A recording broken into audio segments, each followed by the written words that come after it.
우리 최병희 전사님 잠깐 기도해 주시고 시작하겠습니다. 하나님 아버지 감사합니다. 오늘 말씀을 배울 수 있도록 인도하신 하나님 감사합니다. 말씀을 통하여 하나님을 더 잘 알고 또한 우리 삶 속에 그 말씀을 적용하여 하나님의 향기를 드러내는 말씀이 되게 인도하여 주옵소서. 아멘. 말씀을 인도하시는 주의 사자에게도 성령 충만함 주시고 주님께서 원하시는 대로 위한 시간 모든 말씀을 전하실 수 있도록 붙들어 주시옵소서. 은혜 시간 되게 할 줄 믿사옵고 예수님의 이름으로 기도하옵나이다. 아멘.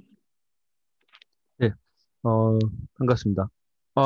드디어 황 사모님 들어오셨습니다. 기도를 마치니까 기적이 일어나네요. 감사합니다. 역시 다르십니다. 우리 황사랑 사모님, 네, 드디어 오셨습니다. 네, 등산 가셨다가 운동하시고 오시더라고요. 마이크 켜셔도 되고요. 얼굴을 보여주셔도 됩니다. 자, 바로 시작하겠습니다. 제가 지난주에 이제 1장을 마치셨잖아요. 그래서 그 일정 마친 거를 이제 이어서 2장에 들어갈 건데, 자, 잠시만요. 자, 보이시죠? PPT가 보이실 겁니다. 자, 보이시면, 기억나시죠? PPT 보이고 계시죠, 지금? 네. 우리가 지난 시간에 5가지를 정리했었습니다. 성경은 어떤 책입니까? 그리고 하나님의 계시 성경, 그 성경 공부를 하면 어떤 점이 좋습니까? 하나님의 언약 성경, 하나님의 구원 언약 예수 그리스도 이렇게 5가지를 배우셨습니다. 간략하게 한 번만 좀 훑고 넘어가겠습니다. 성경 어떤 책입니까? 사실 이 질문에는 뭐가 포함되어 있죠? 이 질문에는 성경은 보편적으로 어떻게 설명할 건가라는 얘기입니다. 쉬운 말로 누구에게나 어떤 책이고 그래서 이 세 가지를 잡아섰죠. 인생관이다, 인생 매뉴얼이다, 또 사용 설명서다, 인간 사용 설명서 이렇게 되어 있습니다. 요 5가지를 기억하시면 좋고, 요 3가지를 기억하시면 좋고요. 참고로 제가 지난번에 이 바투를 하다가 그 5가지 정리한 게 하나 있었어요. 그래서 쉽게 정리할 수 있는 방법. 그래서 어떤 물건을 사든지 이거 기록해 두시면 좋습니다. 첫째는 이 물건의 용도란 게 있더라고요. 보니까 제품 설명서에 이 물건이 어떻게 뭘 위해서 이 물건을 만들었나, 이 물건을 어떻게 쓰는가, 용도란 것이 첫 번째. 두 번째, 그 물건을 만든 재료가 뭔지, 그러니까 구성 요소죠. 원산지가 어딘지 다 표시해주게 되어 있죠. 근데 성경도 사람을 흙으로 만들었다, 뭐 그 코에 생기를 넣었다, 생명이 됐다, 이런 구성 성분을 다 얘기하고 있다는 사실입니다. 자, 그리고 세 번째, 이 물건이 이제 굳이 비교하자면 유통 기한이 있습니다. 그 사람도 때가 되면 이제 이 육체, 몸은 흙으로 돌아가고 영혼은 하나님께로 영혼 간다 이렇게 돼 있단 말이죠. 하나님께 부르심을 따라서. 그래서 이런 것도 유통 기한이 있다는 걸 참고하시면 좋고, 넷째는 제품에 하자가 발생할 시 AS를 받을 수가 있습니다. 그러니까 인간의 AS는 이제 하나님께 있다는 사실이죠. 인간을 회복하려면 그 회복할 수 있는 AS의 유일한 방법 예수 믿고 구원받는 겁니다.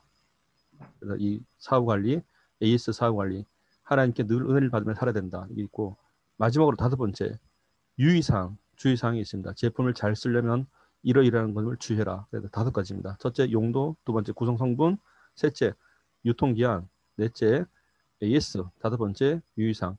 이것이 놀랍게도 사람하고 똑같다는 걸 제가 오늘 알게 됐습니다. 그래서 성경은 어떤 책입니까? 인생관, 인생 매뉴얼, 사용 설명서. 곁들여 설명할 때 사용할 수 있다는 사실이죠. 자, 넘어가서 이제는 조금 더 이런 이제 성경을 갖고 우리 믿는 사람들끼리 조금 더 이제 성경에 준해서 말하고자 할 때에 하나님의 계시 성경, 그러니까 성경을 한마디로 표현하면 하나님께서 그 자신을 나타내기 위해서 우리에게 주신 것이다. 우리를 구원하기 위해서. 그래서 계시가 무엇입니까? 라고 정리할 때는 하나님께서 성경을 통해 그 자신을 우리에게 나타내주길 원하십니다. 그걸 계시라고 정리한다고 말씀드렸었죠. 이걸 다른 말로 교리적 설명이라고 말씀드렸습니다. 1번은 보편적 설명, 2번은 교리적 설명. 자, 3번 넘어가겠습니다. 성경을 공부하면 어떤 점이 좋습니까? 유익. 성경 공부를 많이 했는데 성경 많이 알아요. 성경을 아는 것과 내가 구원받는 건 다른 문제입니다. 사실은. 그래서 성경을 안다라는 얘기는 인간의 구원과 직결되는 문제를 잡아줘야 됩니다. 이것이 하나 말씀드리고 싶은 거는 우리가 구원교리를 가르칠 때요. 주의사항이 하나 있습니다. 전하시는 분이 확신이 있냐 없냐 자꾸 그렇게 의심을 하시는 분들이 계세요. 아니 뭐 해갖고 교인들이 알아듣냐 마냐 이런 염려를 하시는데 절대 염려 안 하셔도 됩니다. 우리가 중요한 거 설교자들은 말씀 증언자들은 하나님의 뜻과 하나님의 기뻐하심을 함께 갖고 있으면 됩니다. 중요한 부분입니다. 성령의 역사는 우리의 염려에 있는 게 아닙니다. 사실은 하나님의 뜻에 맞게 전하면 되는 겁니다. 그래서 우리의 몫은 전하는 것이고 역사하시는 것은 하나님의 고유 권한입니다. 역사가 될까 안 될까 그건 우리의 염려할 수 있는 영역이 아닙니다. 그렇기 때문에 항상 성경을 전하실 때 이 성경 공부의 유익이 무엇입니까? 머리 좋아진다. 그런 거 하지 말란 말이에요. 자꾸. 그러니까 하나님께서 다 사람을 각자 영혼을 다 지어놓으셨기 때문에 예? 구원에 이르는 지혜 그리고 의로 교육하기 유익하다. 이 의도 역시 하나님의 구원에 대한 기준을 말하게 되는 겁니다. 그리고 셋째, 구원받은 사람이 하나님의 사람으로 온전케 살아가는 것도 성경이 필요한 것이고 또 모든 선행을 위해서도 그러니까 온전케 되기 위함도 성경이 필요한 것인데 제가 지난주 이걸 공부하다가 새롭게 정리된 게 하나 있었습니다. 한번 잘 보세요. 우리가 이제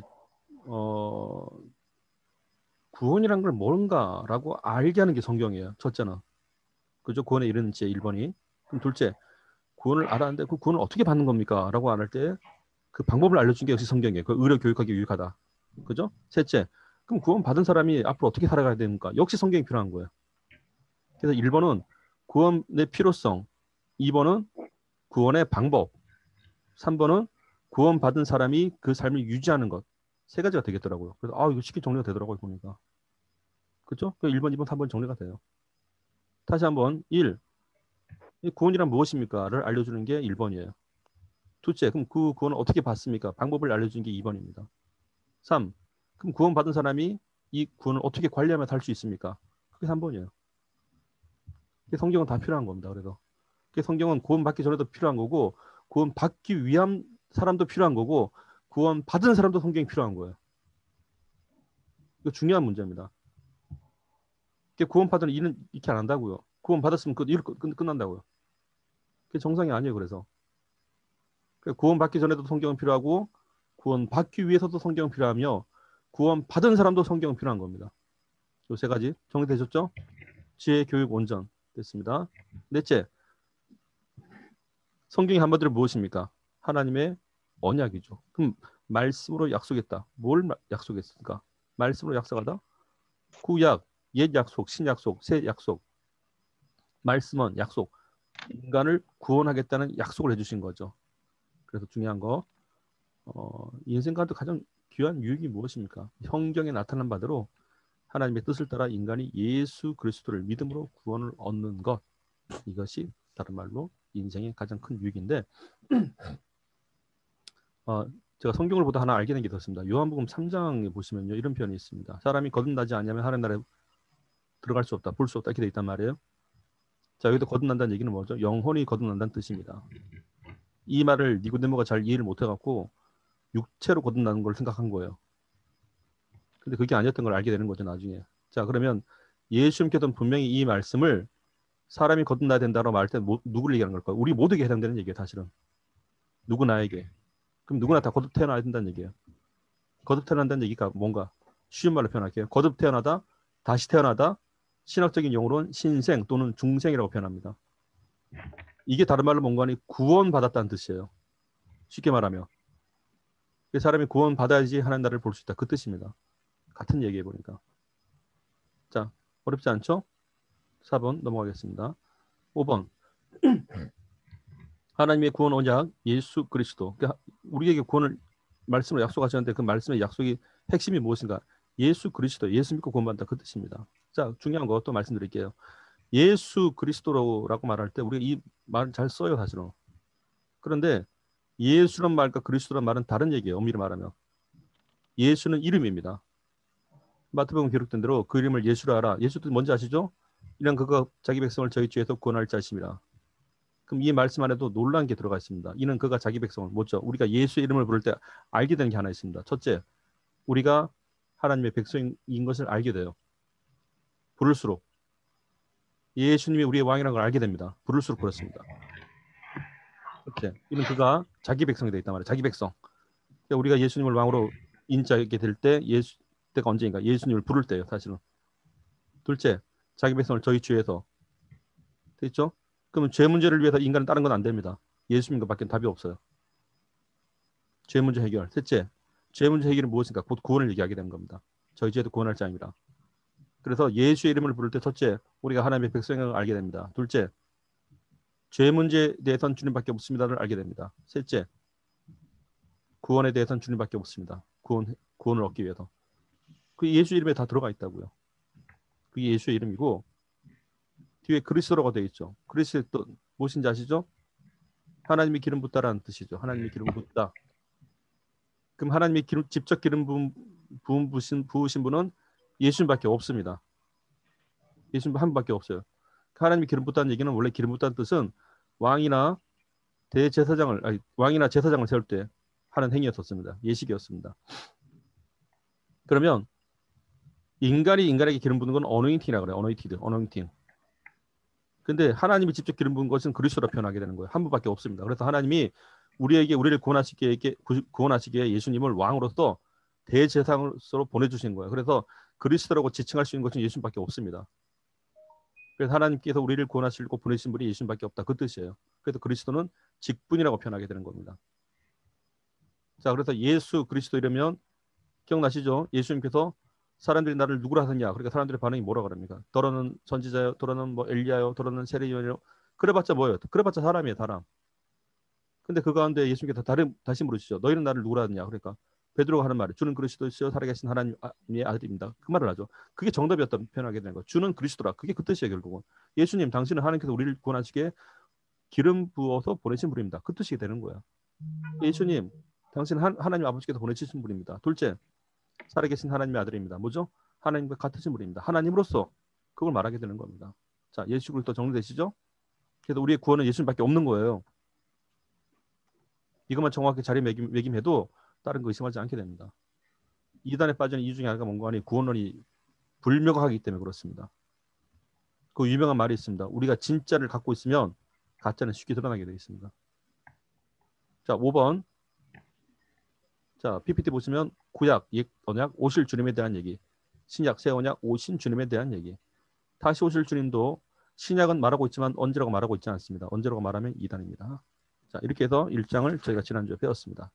2장 넘어가겠습니다. 제2과. 자, 2과는 저희가 성경의 구조를 배울 겁니다. 성경의 구조를 배우는데 엄밀히 말하면 구역의 구조예요. 성경의 구조인데, 자, 보겠습니다. 한눈으로 보는 성경 구조, 구역의 구조, 11시대 이렇게 되어 있는데, 자, 보겠습니다. 첫 번째. 잠시만요. 이건 제가 PPT가 잘못 띄웠습니다. 잠시만요. 이런 실수를 다 하다니. 잠시만 기다려 주세요. 방송 사고 났습니다. 화면을 바꾸고 이런 실수를 제가 다 합니다. 방송 사고 나니까 이제 사모님 잠깐 나가시네요. 마음에 안 들어 이런 것 같아요. 자, 보겠습니다. PPT 제가 다시 보여드릴게요.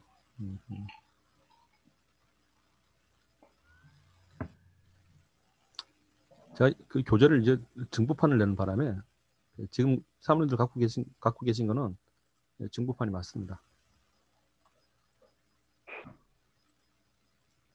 잠시만요.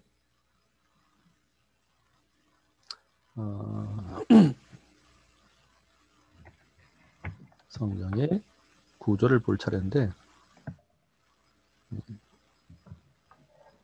됐습니다. 이제 정상적으로 보여드리겠습니다.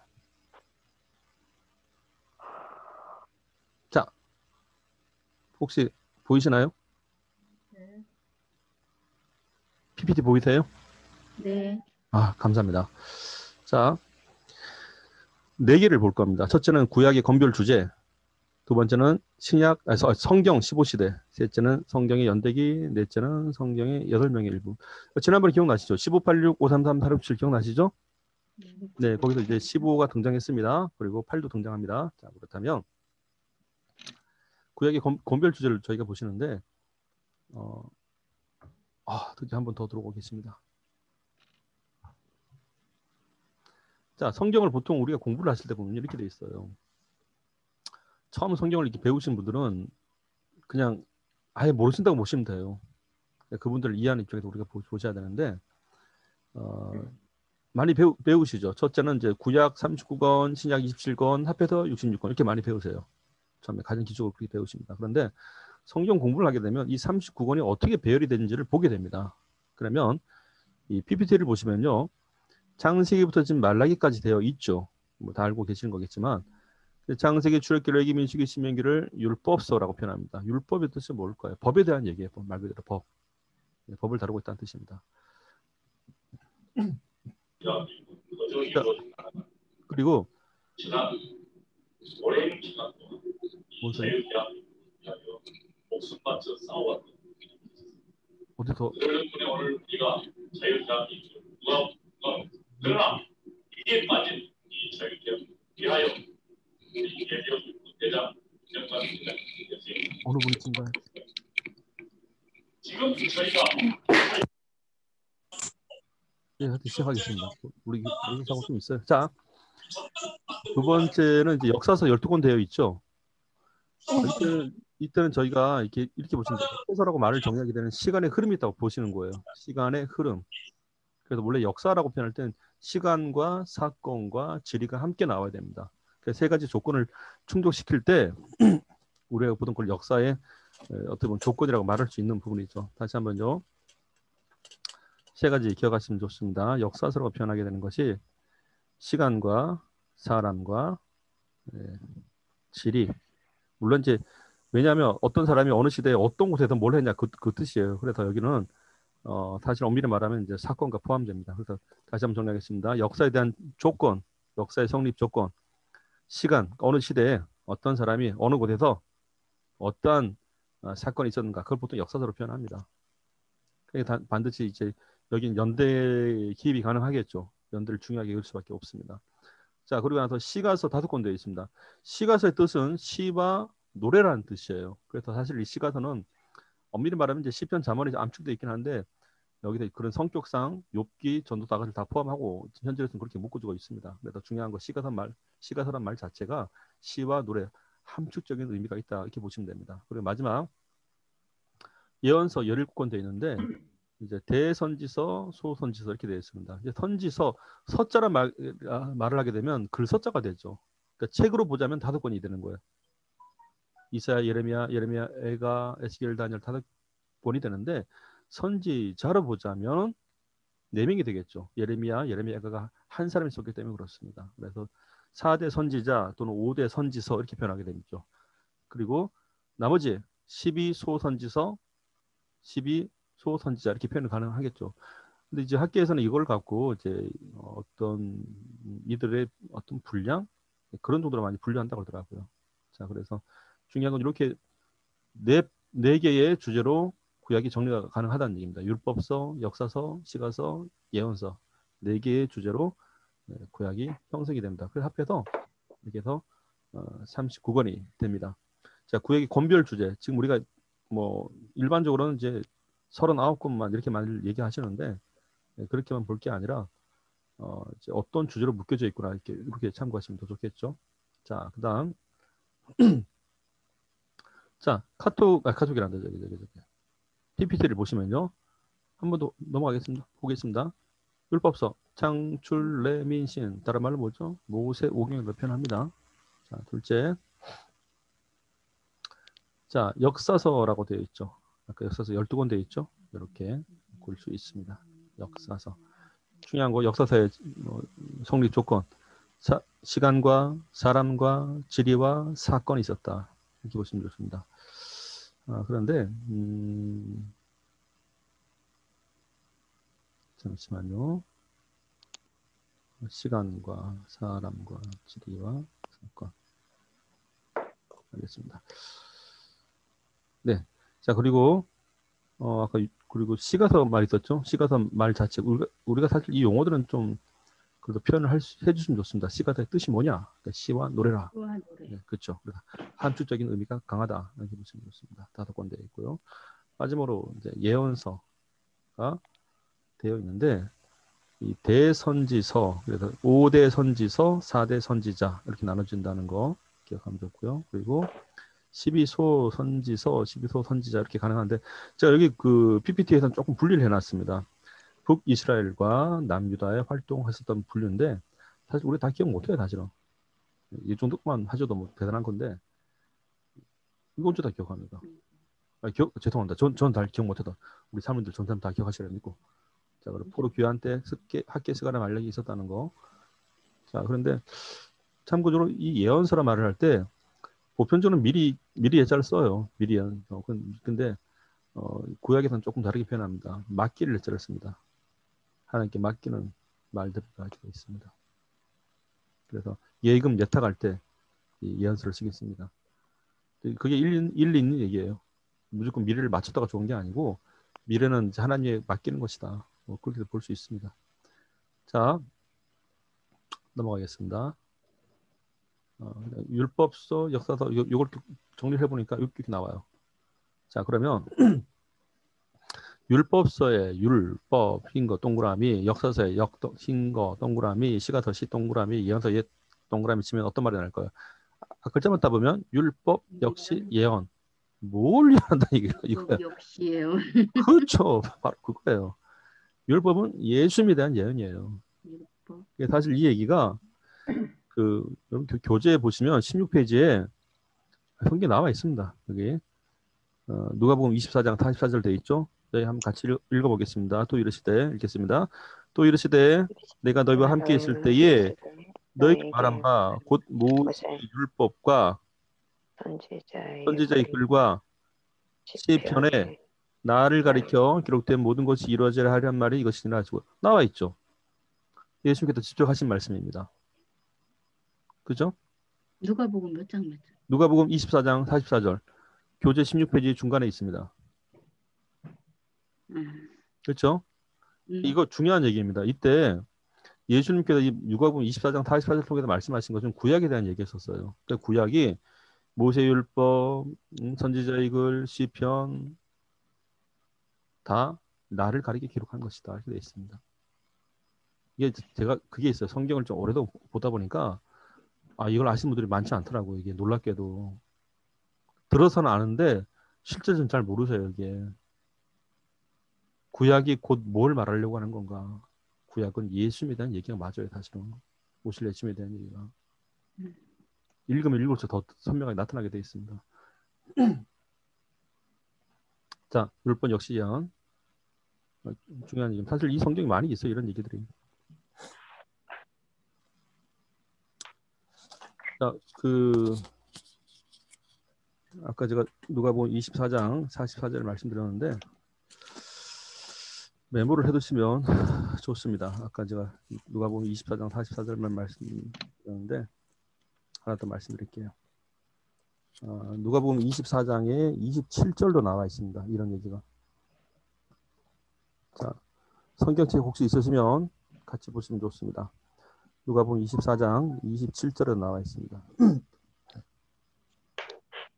한번 같이 읽어볼까요? 누가복음 24장 27절 읽겠습니다. 예, 모세와 및 모든 선지자의 글로 시작하여 모든 성경에 쓴바 자기에 관한 것을 자세히 설명하시니라. 아멘. 자, 중요한 거. 이 누가복음에 표현된 이 예수님의 말씀이 이때는 신약의 어떤 시절이죠? 그렇다면 이때 가리키는 성경은 구약을 얘기하게 되는 겁니다. 예수님께서 구약 성경을 갖다 놓고 말씀하시는 겁니다. 이 성경에 대해서 오실 예수님에 대한 얘기를 자세히 말씀하셨던 겁니다. 결국. 하나 더. 뭐 이왕 보시는 김에 요한복음 5장 39절.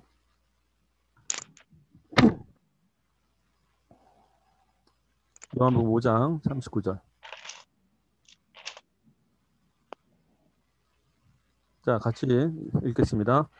너희가 성경에서 여기서 영생을 영생을 얻는 줄 알고 생각하고 성경을 연구하거니와 이 성경이 이 성경이 곧 곧 내게 대하여 증언하는 것이니라.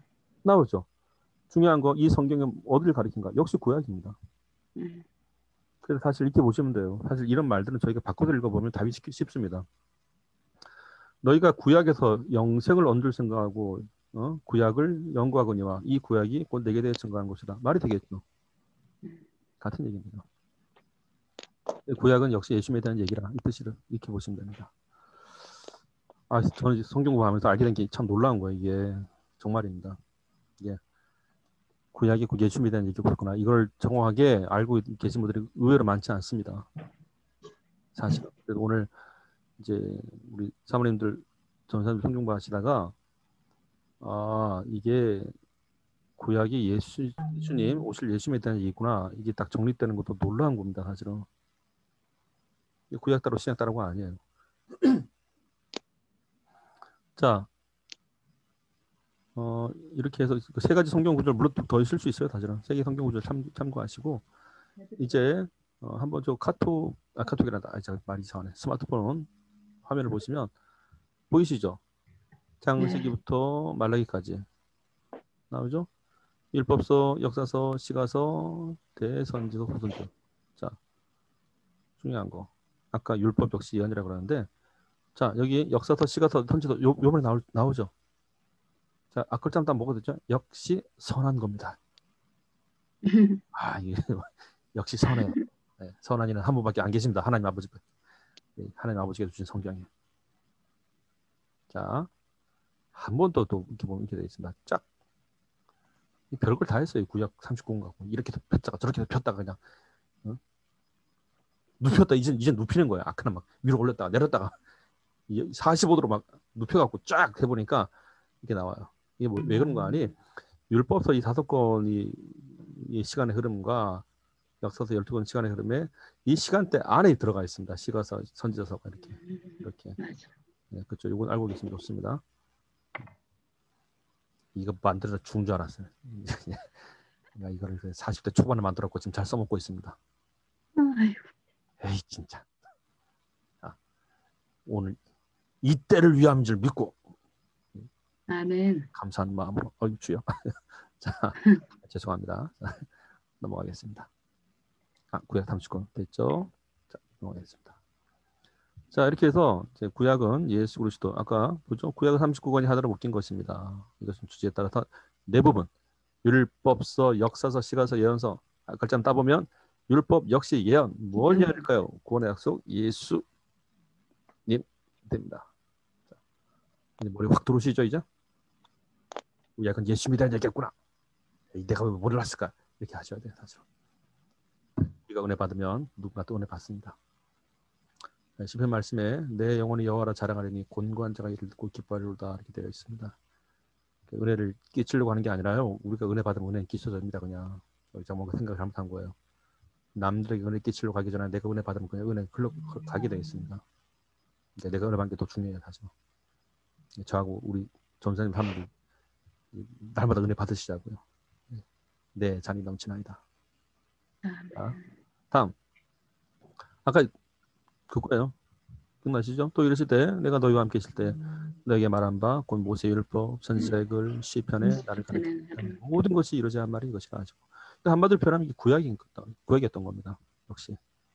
자, 됐죠? 중요한 거 이 성경을 볼 때는요. 이걸 누가 말했냐는 말이에요. 예수님께서 말씀하신 거예요. 예수님께서.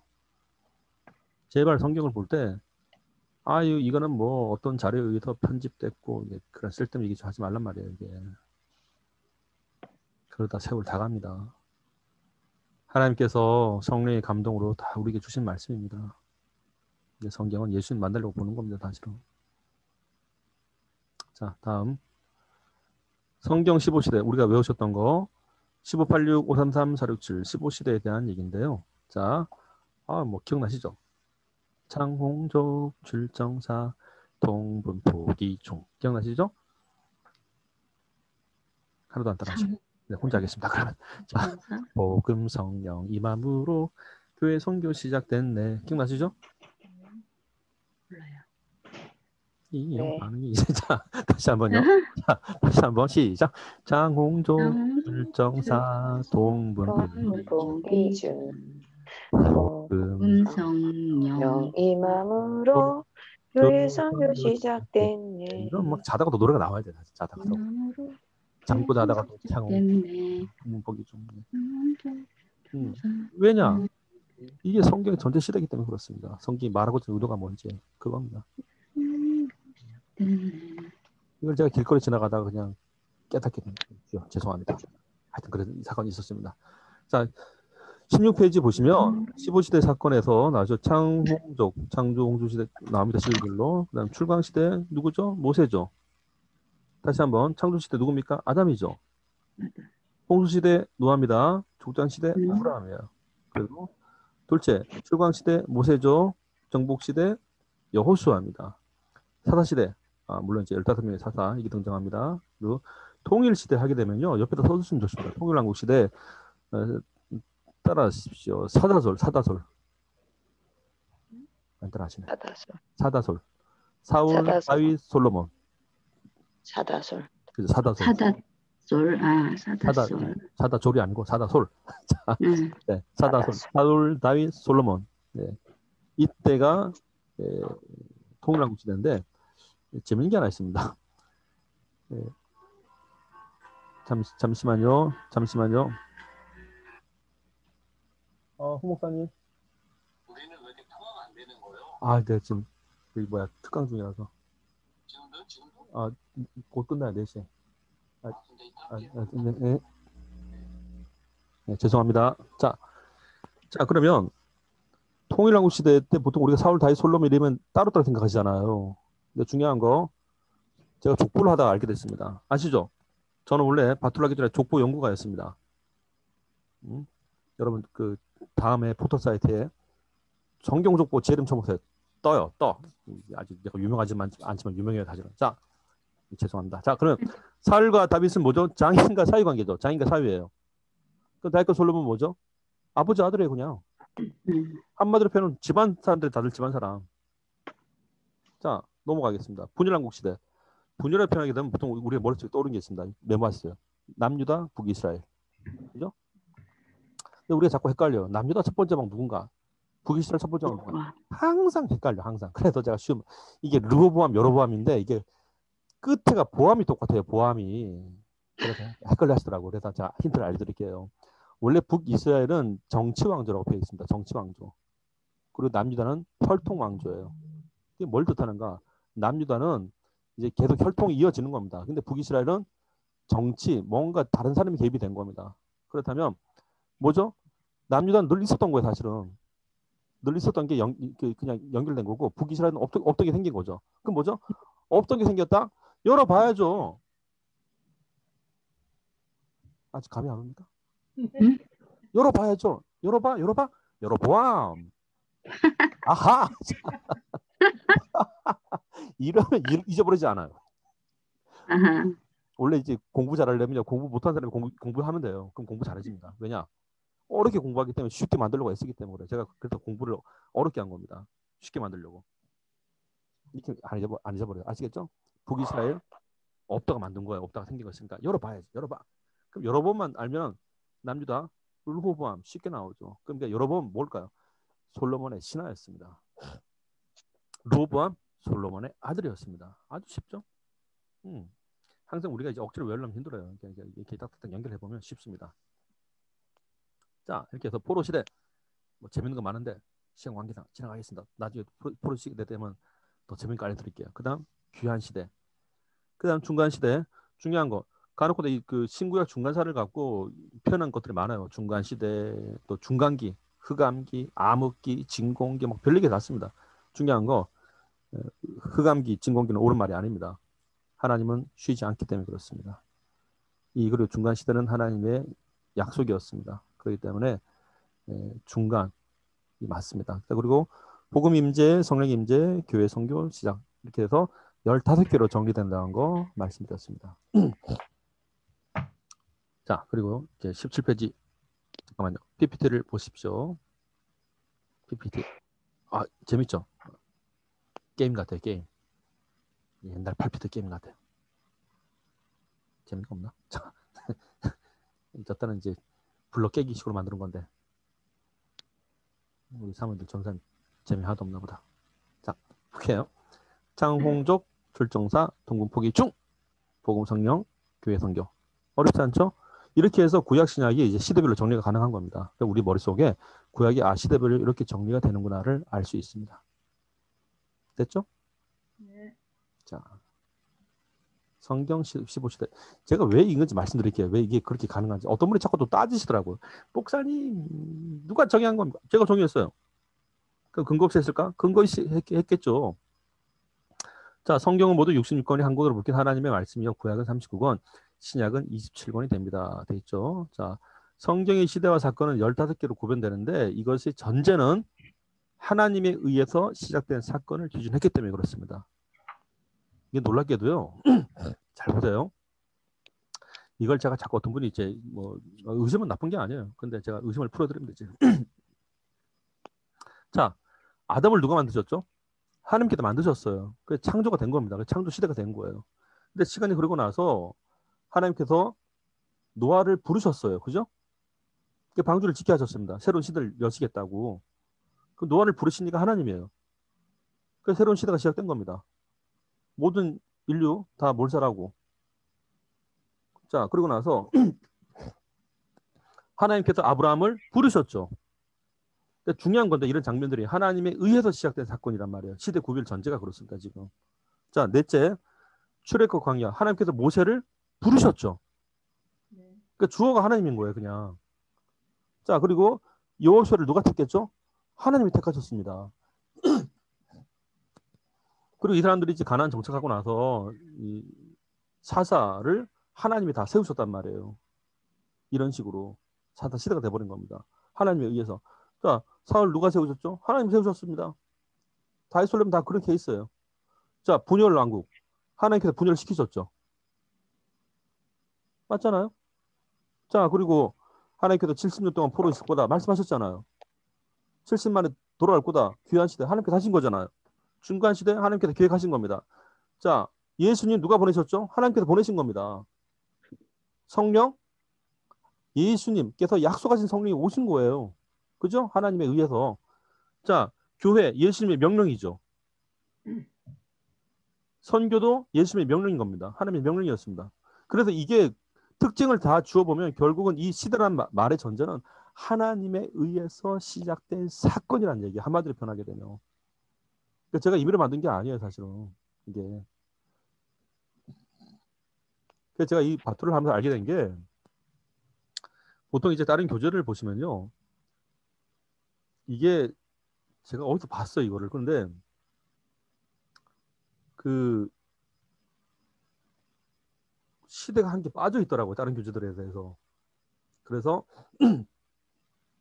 다른 교재도 이 시대를 써요. 이런 시대란 말을. 근데 한번 이거랑 비교해 보세요. 제가 분명히 말씀드릴게요. 이거는 저는 이제 하나님의 의한 사건을 기준으로 삼은 겁니다. 근데 어떤 데는 빠져 있어요. 다른 교재는 이런 것들. 한 개가 없더라고요, 보니까. 그래서 출강이던가 하여튼 뭐 한 개 빠졌어요, 보니까. 이제 다음 찾아드릴게요. 자, 더 중요한 거 시대에 대한 정의 규정 아시겠죠? 이런 전제 조건을 하고 있다라는 거. 그래서 15시대의 이유를 갖고 있으면 좋습니다. 자, 이제 어디를 보시는 거 아니? PPT를 한번 보실게요. 자, 숫자가 막 살아나고 있습니다. 쭉 내려와요. 쭉쭉쭉쭉. 막 내려오죠. 쭉쭉쭉쭉. 되게 재밌지 않습니까? 안 재밌나? 자, 이게 다 만든 건데. 자, 성경 연대기에 대한 얘기인데 또 이것이 뭐 BC 4천이 맞냐 아니냐. 아니 전 그러려고 그런 게 아니에요, 사실은. 지구 나이 뭐 40 몇 억 만든 뭐 얘기하는데 그걸 무시하자 그런 게 아니라 저는 단지 성경의 규모를 보기 위해서 만든 겁니다, 이거를. 성경에 기록된 대로 한번 숫자를 대입해 보니까 이렇게 나오더라고요, 보니까. 그런데 다윗을 기점으로 딱 보니까 다윗을 기점으로 지금을 생각하니까 전 삼촌 후 삼촌이란 말이 나와요. 그래서 다윗을 기점으로 전 삼촌 하면은 아담 천년 단위로 아담, 노아, 아브람, 다윗이란 말이 나옵니다. 그리고 이게 전체 이렇게 구별돼요. 전산청, 수산청. 자, 어렵지 않죠? 쉽게 구별되잖아요. 전산청, 수산청. 8사람이가 되어 있는데 볼게요. 다시 한번 보겠습니다. 자, BC 4천, 3천, 2천, 1000, 0, 3, 6, 9 이렇게 등장해요. 그럼 BC 4천 아까 누구였죠? 아담이었죠. 천년 단위를 끊어보니까 아담, 노아, 아브라함 다시 나옵니다. 0 예수님, AD 30 베드로, 60 바울, 90 요한이 나오는데 이게 물론 정확한 건 아니에요. 그냥 가늠수를 표현하게 되는 건데 물론 사도 바울은 AD 40에 시작돼요, 사실은. 그런데 활동의 절정기를 보자는 얘기죠. 활동의 어떤 중앙점. 그래서 구약은 천년 단위, 신약은 30년 단위로 끊어보니까 뭐 AD 96년이 이제 요한계시록 기록이라고 우리가 좀 추론한단 말이에요, 다들. 자, 그러면 인물로서 구약 성경 전체를 이제 훑어보니까 글자 맞다면 자, 뭐죠? 따라하세요. 노아다. 노아다. 에이, 성이 하나도 없다. 잠시만요. 노아다. 좀 막 이게 은혜 받은 그런 심정으로 다시 한번 노아다 있잖아, 그런 거죠. 노아다. 그렇죠. 시작. 노아다. 그렇죠. 바로 그겁니다. 자, 근데 노아가 방주에 내려서 제일 먼저 한 게 있죠. 제사를 드렸습니다. 그죠? 요즘 우리식은 뭘까요? 우리식으로 하면 예배예요, 예배. 노아다. 어떻게 해야 될까요? 예배 봐요. 시작. 노아다. 노아다. 예배 봐요. 그렇죠. 이래 벌써 끝난 거예요, 구약 신약이. 아이고, 모르셨죠? 이제 얼마나 제가 이날 은혜 받은지 몰라. 이걸 완성하는 날. 제가 참 이거 만들게 된 날 얼마나 감사한지 모릅니다. 왜냐하면 하나 알려드릴게요. 성경 공부하시다 보면 이런 암기할 수 있는 것이 많이 등장하는데 주의할 게 하나 있습니다. 장난으로 한단 말이에요. 장난으로. 별로 좋은 게 아니에요, 사실은. 근데 저는 조금 신경 썼던 게 뭔가 하니 암기를 위한 암기가 아니라 의미를 위한 암기입니다. 그러니까 외워도 의미가 있게끔, 성경과 맞게끔 그겁니다. 그래서 이제 우연히 알게 됐어요, 제가. 옛날만 하더라도 베드로, 바울, 요한을 정리하기 전만 하더라도 여기까지만 났을 때 이게 아니더라고. 노아다, 예. 이게 뭐예요, 도대체? 노아다, 예. 이게 은혜가 안 돼요. 막 은혜가 다 떨어지는 것 같아요. 그래갖고 한참 고심하는데 베드로, 바울, 요한이 연결된 거예요, 갑자기. 그러니까 놀라운 은혜를 받은 거죠. 노아다, 예배봐. 이러니까 다 외우겠더라고요, 그러니까. 자, 이렇게 하면 성경의 규모를 알게 되시는 이 두 번째 15, 86, 5, 3, 3, 4, 6, 7에서 15, 8, 8명의 사람. 노아다, 예배봐요. 됐죠? 나중에 우리 사모님 전사님 나중에 다음 주에 이런 것도 제가 한번 퀴즈 낼 수 있습니다. 자, BC 4천 아담, BC 3천 노아, BC 2천 아브라함, BC 1000 다윗. 할 수 있습니다. 0 예수님, 30 베드로, 60 바울, 90 요한. 그럼 제가 역으로 거꾸로 다윗 이러면 사모님께서는 BC 1000 이렇게 나오셔야 돼요. 근데 나중에 열받으면 안에 이른다고 또 나중에. 자, 제가 조심하고 있습니다. 그래갖고. 자, 8명 됐죠? 이렇게 정리하시면 됩니다. 자, 구원의 약속 예수 그리스도. 한 개 더 있습니다. 자, 17페이지 중간에 이렇게 돼 있죠. 다시 읽겠습니다. 너희가 성경에서 영생을 얻을 생각하고 성경을 연구하거니와 이 성경이 곧 내게 대하여 증거하는 것이로다. 아까 저희가 함께 봤던 성경입니다. 맞죠? 그래서 이 얘기를 여기다가 이제 자, PPT 한번 보실게요. 이 성경이라는 말 대신에 구약을 그러니까 이제 동일시하자는 얘기죠. 이 당시 성경이 구약이니까. 그럼 이렇게 말이 되죠. 너희가 구약에서 영생을 얻을 생각하고 구약을 연구하지만 이 구약이 곧 예수에게 대해 증거하는 것이다. 말이 되죠. 그겁니다.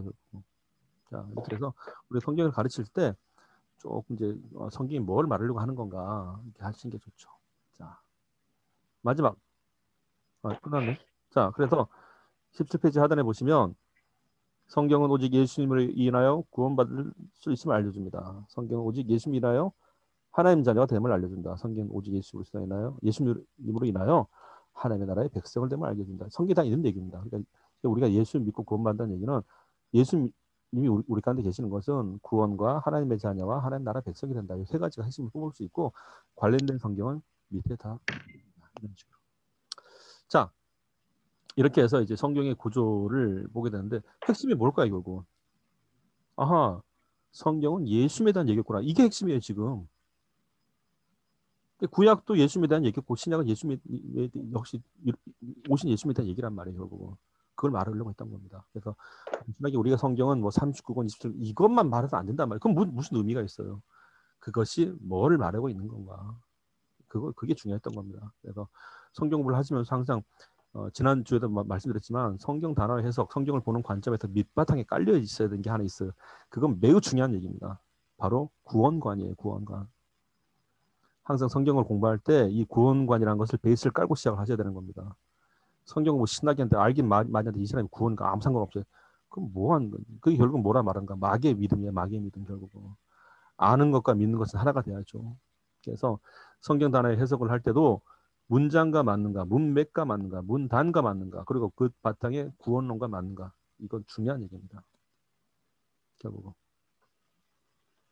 자, 이렇게 해서 두 번째 시간을 마쳤습니다.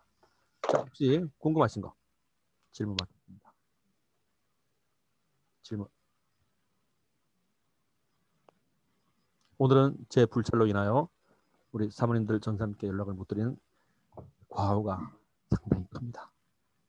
용서해 주시고 다음부터는 제가 미리미리 연락드려갖고 우리 운동하는 것도 잠시 멈추게 하고 그러니까 목요일인가 그것도 제가 멈추게 하고 이게 다 하겠습니다. 죄송합니다. 이게 저희 잘못이에요. 이 죄인을 용서하소서. 자, 네. 공간고 없으세요? 이제 오늘 영상 보는 녹화를 떴기 때문에 제가 좀 이따 카톡에 올리도록 하겠습니다. 자, 공간고 없으세요? 알겠습니다. 자, 우리 운동하고 오신 건강한 황사랑 사모님 얼굴 좀 보여주시죠. 네, 건강한 우리 황사랑 사모님 기도해 주시고 오늘 마치겠습니다. 좋으신 하나님 감사합니다. 오늘도 우리를 사랑하셔서 하나님 은혜 가운데 거하게 하시고 또 이제 잊을 만큼 되니까 또 목사님 통하여 또 새롭게 복습하며 또 깨닫게 하신 하나님 감사합니다. 주 안에 우리가 하나 되어 정말 이제 하나님의 그런 말씀을 이제 그 말씀이 나의 삶의 목표가 되고 지표가 되어서 그 말씀대로 살아 움직여가는 저희들 되게 하시고 이제 모두가 힘들어하는 이 시기에 우리가 말씀으로 이렇게 듣는 시간, 은혜 받는 시간을 주신 하나님 감사합니다. 이 시간을 통하여 이제 우리가 더욱더 살아나게 하시고 영적으로 정말 거듭나서 정말 이제 모두가 힘들어하는 이때 저희는 이제 힘을 낼 수 있는 저희들 되게 하시고 우리를 통하여 주위 사람들에게 힘을 줄 수 있도록 인도하여 주시옵소서. 이끌어가시는 목사님에게 성령의 충만함을 더하시고 강건케 세우신 교회와 가정 위에 하나님의 은혜가 넘치게 하여 주시옵소서. 함께하신 사모님들 또 이제 전사님들 하나님 함께하여 주시고 또 일주일 동안도 하나님 보장하여 주시옵소서. 날마다 기쁨과 감사함으로 살아갈 수 있도록 도와주시옵소서. 예수님의 이름으로 기도드립니다. 아멘. 아멘. 네, 수고하셨고요.